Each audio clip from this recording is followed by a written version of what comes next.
How are you doing, beautiful people? Good afternoon. This is You Too Can Be Great, my Chanel.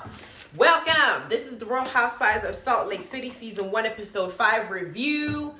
And I don't remember. I think I did review 4. For those of you guys who haven't seen it, go ahead and watch it if you need to catch up. But it starts off with where we left off because Mary decided to have this confusing Met Gala themed luncheon that she had all these ladies there just because she wanted to show off money. That's all that was. And I'm going to tell you a little bit about Mary's character and what I diagnosed her to be as my review goes on. But I already pinned every single one of these characters. And I think I got where their, where their behavior is and how their mind works. But Mary attacked Jen low-key because Jen kind of did this whole piss poor ass apology to Meredith. She gave us this fake ass story about how she being, a woman of color and her father having 6 kids and not coming for money, that she goes through a lot in her life. She's basically like almost the female people who come from the struggle, and she's come in here now that she's rich. And so when she gets mad at people, she yells and screams and cusses them out and does all the extra stuff that she does out of love, which is complete bullshit. She does what she does because she wants attention, and she's going to continue doing it so far as they keep feeding into that. It seems like Meredith is side-eyeing her because Meredith is feeling like, yeah, I'm going to accept the apology. She made an effort, but I'm not buying that same bullshit story that this is the reason why she acts the way she acts, because she cares. That's a damn lie. And it seems like Meredith's son Brooks later on wasn't going for that one either. But as Jen is giving her spiel, she says something like, I'm the type of person that says what people in the group want to say, but won't actually say it. Like, I'm the mouthpiece that's going to just be real and let people know, the weird, whatever it is. So if you're not going to say it because you want to be proper, I'm going to say it. Mary is still kind of feeling a little bit salty about the grandfather motherfucker comment that Jen had made at the Whitney's party last episode, or the episode before last. She's not necessarily addressing it directly. She's just kind of finding a way to pick at it because she's feeling some type of way about what Jen says. So she goes, none of us will say what you said. I'm not going to repeat what you say. And Jen takes this as an insult. In Jen's mind, Jen hasn't connected the dots that while she was drunk and while she was at the party, she was yelling at Meredith, and while she was running her mouth, she then said something about Mary's personal situation. Whether it's facts or fiction, the fact is she dug into her relationship, her family life. And I don't think Jen is connecting the dots yet so far. Somebody had to tell her to get outside of herself and not think about her and her personal feelings and stop making everything about her and see where Mary's coming from. At the same time, I feel like Jen's met her match in Mary. Mary and Jen are almost like the 2 high school students that were in cheerleading, and they had to like fight for the top position. And here Jen is, having lost the top position, is now going over to college, realizing that she's now at the bottom of the food chain. So she does everything and anything she can to get attention, and Mary is not the type of person to give her that oomph that she needs to get her life. She's not getting it from her husband back home, who's probably out there doing somebody else. All he's giving her is motivational speeches. He's not giving her any kind of attention other than his words. So she's trying to get that attention elsewhere and acts belligerent anytime that she's in a crowd. Now, Jen tells her bye-bye, basically reads her rights, saying basically, this is my luncheon, and you can just, thank you for your services, get out, bitch. And Jen goes after her, kind of yells at her, and then leaves. And Heather gets up and goes outside to go, we need to just squash this. Everybody come in. Let's talk about it. In Heather's confessional, Heather said, Mary called Jen, told Jen that she smelled like hospital, which wasn't that serious to me. I don't know why Jen is harping on that. And then Jen responded by now talking about Mary screwing her step-grandfather, and she feels like they're even, so what's the problem? But I personally feel like what Jen said about Mary cuts a little bit more deeper than what Mary said to Jen about hospital. It's not like she talked about her aunt, saying her aunt is in the hospital. She just talked about the smell. What Mary's doing, what Jen is doing, is a little bit more for me in the way I'm seeing it, but I'm gonna get to Mary later because I don't think her ass is innocent either. Then as Heather is basically trying to check Mary for going after Jen, after she basically said, listen, you asked us all to open up and speak our piece. You're going after Jen now that she opened up. And Heather decides to jump in, and then Mary deflects by calling Heather a two-faced. She said, you have many faces. I'm trying to still get to know one. And so Heather's sitting there feeling like she's flabbergasted. Like, why is Mary attacking me now? And then in the middle of the conversation, what struck me is Mary had called Jen ghetto, and she called her, I don't know, what she did. She called her ghetto, and she called her, it's in my notes. she called her something else. I think she called her something that insinuated that she's behaving like a ghetto black person type thing. And Jen took offense to it, like, Mary's ass don't know she's black. Because Jen told her that she has things that she says that are kind of racially specific. If I go to a 7-Eleven and there's some black folks out there, I don't feel like going. Mary, your ass is black too. I don't know. This is what I mean by Mary when I said it in my review. Mary is trying to keep up with the Joneses, and I think in her head, her keeping up with the Joneses means that she doesn't have to be black. Does she bleach her skin? I know somebody said she bleached her skin, but Mary, I don't think she knows she's black. I think that she really thinks that she's along the same white folks here in Utah that she's around, that's who she is. Girl, you're black, and no matter how many times you surround yourself by white folks, you are still going to be seen as black, honey. The melanin ain't going to go nowhere. So for her to make that comment, if she did that to Jen, I'm not going to go to this 7-Eleven because it's for the black people. It is a racist thing to say. What's going to happen to you, Mary, if you go to 7-Eleven that have black folk? In her confessional, Mary says, I don't do convenience stores. I don't do hospitals. It's like the same thing. Well, what do? You don't do convenience stores now. You don't do hospitals. You don't do 7-Eleven. Besides your step-grandfather, what else are you going to do? That's how I'm thinking in my head. Like, Mary, I don't know what to make of you just yet, because I know that you have moments where you do this fake crying prayer thing. I don't know if that prayer is getting higher in the ceiling, but I know that you and Jen are two ladies cut from the same cloth. Y'all like attention to me, but it seems like Jen has met her match in Mary, and she's trying to get Mary to acknowledge her, but Mary's not going to give her that, because Mary herself is also trying to be the it girl in the group and take her place because she's the woman of the church. That seems like it's just them being the same thing in just a different way. Now, Jen starts crying about opening up and, of course, misses what Mary's trying to say. Then Heather tells Mary it's hypocritical. Mary shuts her down, and then, Jen ends up excusing herself because she's not about to let Mary kick her out again a second time. She's not going to be embarrassed that way. The next thing we got is Mary called, we got Jen, hoodlum is what she called Jen. She called Jen ghetto and hoodlum. And then we get to Meredith's house. Meredith is talking to her son Brooks and about Jen's half-assed apology, and Brooks said what I said. So basically, Jen's saying that if she cares about you, she gonna yell at you. That's bullshit. Then we get to Heather's house. Heather is now introducing us to her kids even more. She's saying that her daughter is dating, and in the Mormon community, I guess there's a rule. If you're dating, you can't have your daughter go out with the same guy to a dance more than once, because it means that they're getting too serious and it can lead to sex. Well, then what's the point of having them dating this in the first place? And then what we find out from Heather's kids is that when Heather divorced, the Mormon church started treating them some type of way because they're not perfect anymore. And they started judging them too much, and they kind of pushed them out of the circle. So now her kids have lost all faith in going to church. See, the Mormon community is one of those religions I feel like makes people not have any faith at all. Because you got all these religions that are now making up their own rules, and it's turning people off of the Most High because they don't know what to believe. And at this point, you got these kids who are now going to lose faith because y'all actions. Like, y'all don't see what you're doing? You're crazy. Then we got Meredith and Seth's family relationship are now back in topic, because Seth is now back from Canton, Ohio. They're in the car and they're talking, and it seems like Seth wants to start his family over with Meredith in Ohio. Meredith ain't having it. She wants to stay in Utah. And in the confessional, Meredith lets us know that their businesses, both the one that they have in Utah, her corporate office, and Seth's in Ohio, his corporate office, both businesses, even though they worked so hard to build up all this money, has been a bone of contention in their relationship, because now that the kids are all gone, they can't seem to have something in common. She got her businesses, he's got his businesses, and somehow they can't have their businesses come together so they can also be together. But at the same time, it seems like to me, Seth wants this relationship to work. And it seems like Meredith had already gave up. She don't want that man to move. Then we got Robert Sr. and Mary at their house. And at the other side of the coin, we got Jen FaceTiming her, her FaceTime husband, the one that we rarely see. He's always giving her some motivational speeches over the phone. And both of them are telling their stories to their husband, but they're omitting pertinent information. Marian tell her husband Robert that she called her a hoodlum and ghetto and everything, and she was picking at her after Jen had given her little life story. On the other side, Jen didn't tell her husband that she basically said a lot to Mary about how Mary behaved and how Mary handled, and then she also didn't tell her husband that she called Mary a grandfather motherfucker.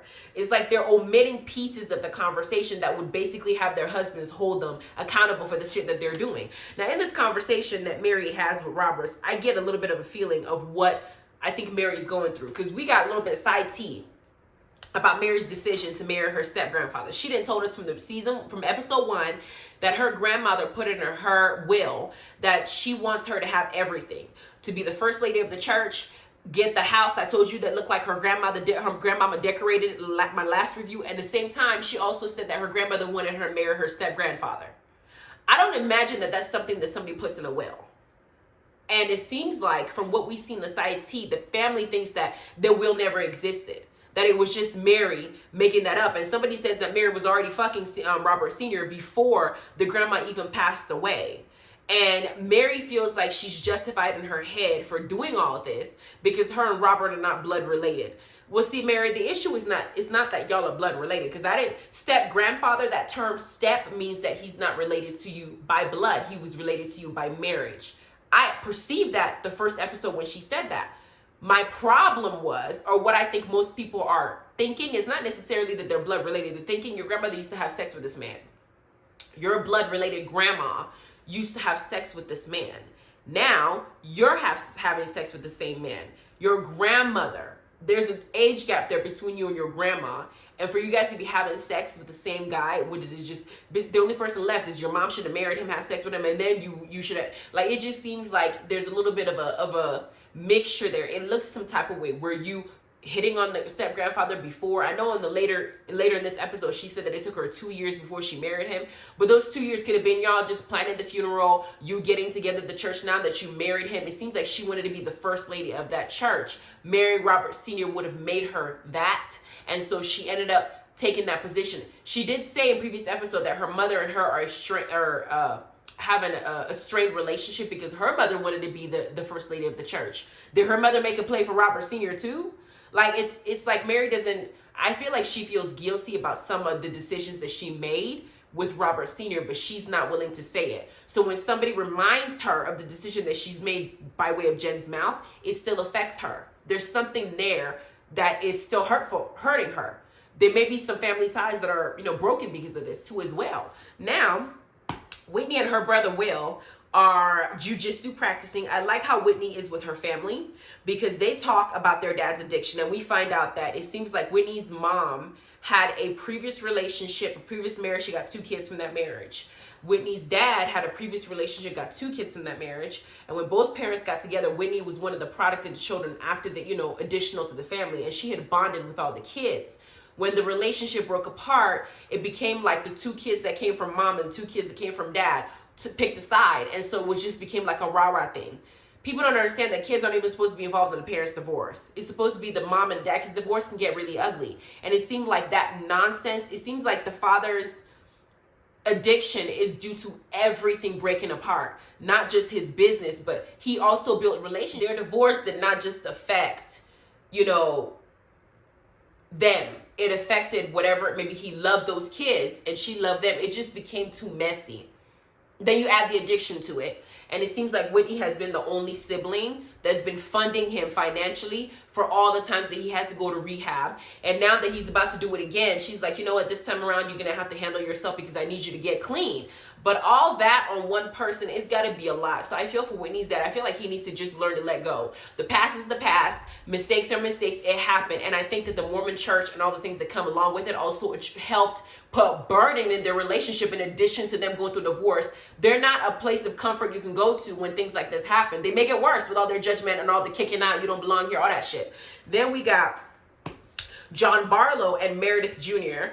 meeting together, and stuff like that. They're talking about their marriage, and she brings up what's going on between Meredith and Seth, saying that she's hoping that they're able to mend their relationship. But in the midst of that, she tells us about how she is too into herself. I'm sorry. This woman is too into herself. It's a point where it's just obnoxious. Every time she talks, I'm just expecting her to say something about herself. She talks about how her husband is supposed to buy her gifts because, she just deserves the gifts. She talks about how she doesn't cook, she doesn't clean, she doesn't care to. It's not her place. She's going to do what she wants to do. And her husband doesn't seem to have much of an opinion except agreeing with her. I don't know. She says that everything she does is all in love, but I just see somebody who's overtly self-centered. That's how I perceive her. Then we got Whitney taking her dad to sober living. It's a nice place. And I hope that he gets through it. I really like that they showed that scene because it's a good scene to kind of put into perspective for people what people who have addiction go through. So I like that they showed that, and it seems like it's something that he's done before. They recognize him. It's a nice place, and I really hope that he just, like Whitney says, let's go to the past and be able to build a different life. Then we got Meredith and Seth at their home. And they're not doing too well. They've been arguing this entire time. It seemed like he'd been there for 2 weeks. They're either arguing about whether they should base their family in Ohio or Utah, or they're arguing about, Meredith and her little tryst that she's doing with other dudes and don't want him to know. After 25 years of marriage, it seems like Seth is working overtime to keep this marriage. But I think Meredith at this point is done. There's only so many. He's trying to hold on to something, and she's trying to just basically find a way to move on without it breaking up their entire family life. All the kids are grown. It is what it is. At this point, it seems like they're just staying because of time in. 25 years is a long time. And after you put in 25 years into a marriage and 3 kids, you don't want to let that go or throw it away. But if love is not enough, you're both miserable. You can't be miserable together. Seth is crying because he don't want to give up. Meredith saying how much she loves him because she still loves him. But is she in love with him? I think she loves him as the father of her kids, but I don't see how they can make this work. It just seems like too much baggage, too much businesses, too much time apart. It's just too much. Then we get to the last scene where Heather decides to meet up with Mary because obviously Mary called her two-faced, and she don't want to be moving on forward with thinking that somebody thinks of her as a two-faced person. And she wants to also talk about the luncheon and what her and Jen can do to get their relationship back together. In the midst of that, Mary and her little bougie ass wannabe self, they go, would you like something new? She goes, no, carbonation affects your ovaries. I don't need it. So I'm just going to have water. She overdoes it about wanting to keep up with, the pizzazz. She overdoes it to me. I don't like that. I feel like Mary, it'd be cool if you still know you're black. But I think Mary's just trying to be somebody she's not. I don't even think she even knows that she's black. I don't even think she wants to be by the way that she behaves. I just don't. Then we got Mary discussing about how she feels that Jen is jealous of her skin, money, and everything else that she has. I don't know how Jen can be jealous of Mary's skin. Do they both bleach together? Are they both trying to be lighter than the other? I don't see what that makes. As far as jealousy, I think that Jen is jealous of Mary's place. She wants to be the one on top, and Mary's in her way of being that. And Jen wants to bully her way into the top to be top dog and control this little group. But Mary is in her way and not letting her do that, because when Meredith talks and all the other girl talks, it's like very mellow and it's not really any energy to it. And Jen feels like if she overacts the way that she does, she could potentially be the head of this housewife franchise for Salt Lake City. Mary is not about to do that. She's the head of an entire church, girl. You cannot be out here telling her what to do. She's not going to let you. She just fall back in line, and they're going to butt heads because of it. At the same time, Mary decides to tell us about what she feels about her relationship with Robert Sr. and how it sparked. That's her. She's like, she keeps repeating, that's not my blood grandfather. She doesn't want people to think that. At the same time, they didn't get together for two years after the fact. She brings up the fact that her mother, she didn't want to marry him at all, but her grandmother's words, she had to pray about it and trust that her grandmother knew what she was doing. Am I going to marry somebody because they put it in their will? No. Like, she says, oh, I didn't want to marry him. It's because it wasn't her will, so I had to trust her, and I've been better for it. It's not just that, girl. You have to get yourself to sleep with this man. So it's not just about the will. You have to mentally be okay with having sex with the same man that has sex with your grandmother multiple times. You don't know where his mouth has been except for your grandmother's vagina. I mean, there's a lot. Your grandmother has slobbered over that penis too. That you probably did the same thing too. Like, it's just, to me, it's the sexual aspect of it that makes it gross to me, because that's too close to home. Heather in her confessional said what I was thinking. I mean, I've never, when I was married, I never had to at some point call my husband grandfather at any point in my life. And I never had to call him daddy either. Granddad, grandfather, pappy, whatever it is you want to think about. I've never had to do that. In my case, I call my husband daddy all the time. In certain aspects, there's certain times where he needs to be called daddy. I mean, he's really doing like a real good job as daddy. He really needs to get that. So if he's out there getting it in, tearing that ass up, and I'm in the zone and he says, call me daddy, of course, like, daddy, how many times do you want me to say it? Do it again. He's, if he does it well, I would say whatever he wants me to call him, whatever. You want me to call you the Hulk, I will. You want me to call you whatever, I'll call you. But daddy is definitely something I've called my husband, but not necessarily because he was once married to any members of my household. Like, it's just, I don't know what kind of freak type relationship Mary is living, but I know that some part of her feels guilty because she knows the opinions that people might have of her, kind of like the one that's going on in my head right now. I think it'd be better if Mary would just come out and say unapologetically, yeah, I looked at my step grandfather when I saw him. I thought, damn, grandma, you picked a handsome man, because I would be with him too if you weren't with him. I wish she would just say that instead of bringing in the will and making it seem like the will is what made her marry him. Because I don't think with the way that Mary behaves, some piece of paper is going to make her do anything. If she wants to do something, she'll do it because she wants to, not because somebody suggested it. I don't care if it's her grandmama. Her grandma may have wanted her to be the first lady of the church. Her grandmother may have thought that, she's sanctified, and that's a position that she would like to take out. She may be close to her grandmother, who knows? But that aspect of it just seems a little bit extra. And based on what's going on in social media, we heard that they don't even know will anyway. So I don't know what to believe with Mary. I just know that I know she feels guilty about something. Then Mary tells Jen that for her, this friendship is over. Jen crossed the line by bringing that into this show the way that she did, because in the first episode, I know she wanted to make us get over it. And Jen saying that brings that topic back up, and it's going to stay up in multiple conversations up until the reunion, and she's going to have to answer to it and let us know first, final and foremost, why she did what she did. Hell, they might even have her sister or somebody in her family pop back in and let us know the parts that Mary is not telling us. Who knows? But that was this episode. The next episode to me looks like it's going to be a lot more entertaining than this one, because Heather decided to have a tryst with a black man, something that the Mormon church is against. She loves her some black men, and she needs some. She got body, she got boobs, and she wants to get in there and get her some, because she hasn't had a man in a long time, and she's going to go get her needs met, even if the Mormon church disagrees. And I ain't mad at her. Go on, Heather, but don't do it in front of everybody, because Whitney saw your behind, boo. And you know how long it took them to excommunicate her and for them to even accept her and what she did, and she's barely 30. You better watch yourself, girl. But that was this episode. Please like, subscribe, notification bell.